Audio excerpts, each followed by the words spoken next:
Good evening. Israel's Prime Minister Benjamin Netanyahu said he's working to ensure the plan to remove and resettle Gaza's population becomes a reality. At a meeting yesterday in Jerusalem with US Secretary of State Marco Rubio, Mr. Netanyahu said he was cooperating with the US on what he called a common strategy for the Palestinian territory. Now, Israel has clearly been emboldened and encouraged by strong support from Washington. But at the same time, the United Nations has warned that any forced displacement of civilians from occupied territory is strictly prohibited under international law, and they say tantamount to ethnic cleansing.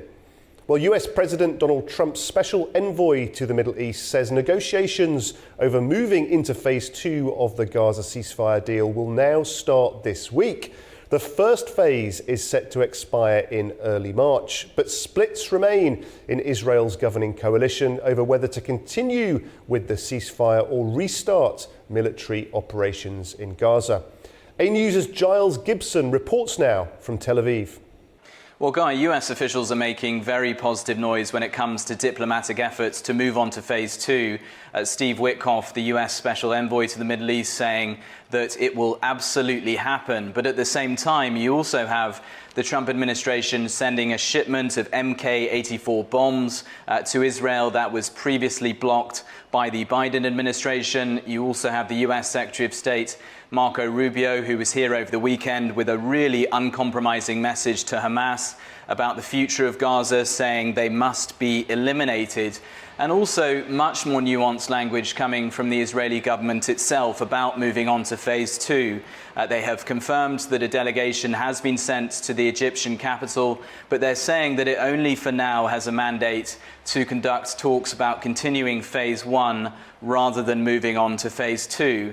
Benjamin Netanyahu, the Israeli Prime Minister, is hosting a security cabinet meeting on Monday evening local time here in Israel, and reports coming in Israeli media that he's previously promised far-right members of that cabinet, such as the Finance Minister Bezalel Smotrich, that he will not move on to negotiating phase 2 until the full security cabinet signs off on it.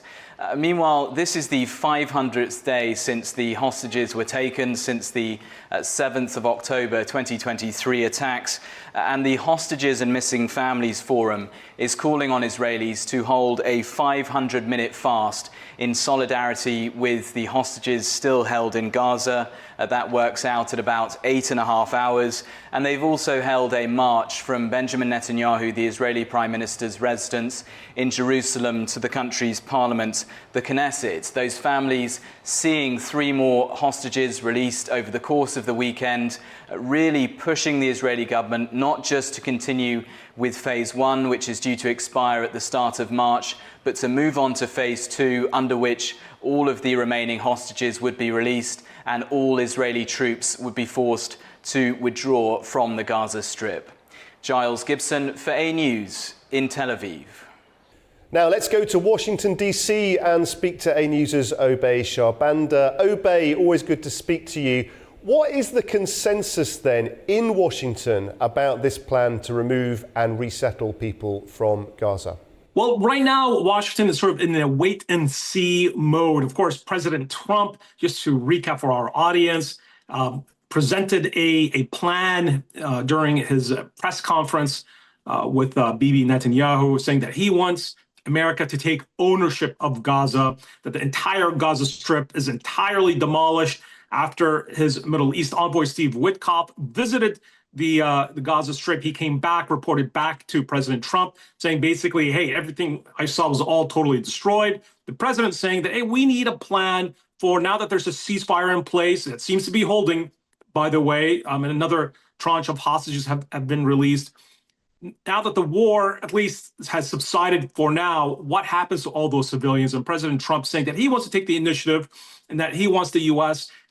building on his background as a developer to take the lead in redeveloping and reconstructing Gaza. So now what happens to all the Palestinians that are living there? Of course, the president saying that they need to be relocated at least while the Gaza Strip is being rebuilt.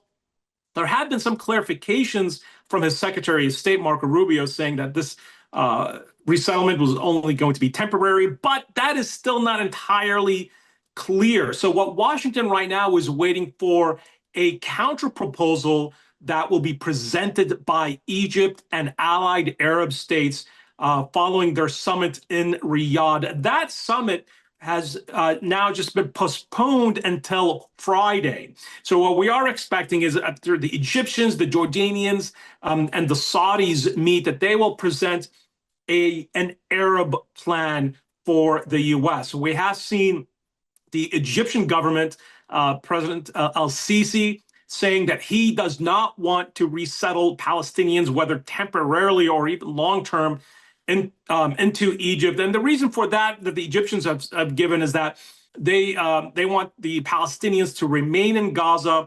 And also, of course, the Egyptians have security concerns as well. Now, the Egyptians have said that, look, they will work alongside the Jordanians and the Saudis and other Arab states to help rebuild the Gaza Strip. And so the thinking in Washington is that this is really an effort by President Trump, an initiative to serve as a forcing function to these Arab states, saying, hey, these are your Arab brethren. You should take the lead. And, President Trump's announcement of this grandiose Gaza plan certainly seems to have had the impact that may have been its initial intent in spurring Riyadh and Cairo and Amman to put together their own plan for Gaza and to take the lead. And of course, President Trump has said that, hey, this money will be provided by rich Arab Gulf states. Certainly Egypt is not rich, but you have the Arab Gulf states, you have Saudi Arabia that can provide the funding for the rebuilding of the Gaza Strip, and to allow, as President Trump said, an opportunity for the Palestinians living there to live in safety and in peace. What we've heard from Prime Minister Netanyahu since the President Trump released his Gaza plan is that, and this is a quote from Prime Minister Netanyahu, as I promised, the day after the war in Gaza, there will be no Hamas, no Palestinian Authority. So that is the thinking coming from Jerusalem here. And what happens after the phases that are being currently put in place for the ceasefire. And so, but that also raises its own questions. Okay, then what will be the authority in the Gaza Strip that will oversee some of this reconstruction, or the day after, humanitarian type of access and humanitarian coordination? So still a lot of questions, but certainly in Washington seems to be the consensus that this is a very classical Trump move to sort of light a fire underneath the feet of all these world leaders, particularly in the Arab states. And now Washington is waiting to see what will come out of that Riyadh summit at a time when there's another Riyadh summit, where there's this ongoing negotiations regarding Russia and Ukraine also taking place this week in Saudi Arabia. So a great deal going on here. President Trump's team is in the Middle East. Marco Rubio, the Secretary of State, is in Riyadh as we speak, as part of those negotiations between Ukraine and Russia. But you can certainly expect those Trump administration officials to also be holding continuous talks with their Arab partners on the future of Gaza. Now, another area focusing Israel's attention is Lebanon and the ongoing tensions over the withdrawal of Israeli troops from the south of the country. Well, yesterday, the leader of Hezbollah, Naim Qassem, called for the Lebanese government to make the troops leave. Let's just have a listen now to that statement. Today we're old. This benefit to the Lebanese government, 18th February, Israel must withdraw from the entire Lebanese territory it occupied during its aggression. The Lebanese army, in return, has spread and is spreading and is present. Israel must withdraw completely on the 18th of February. No 5 points, no other details under any pretext and under any heading. That's the deal. Then if Israel stays somewhere, he's a fraud. This is where he stayed, after he didn't do the deal. How to handle the occupant?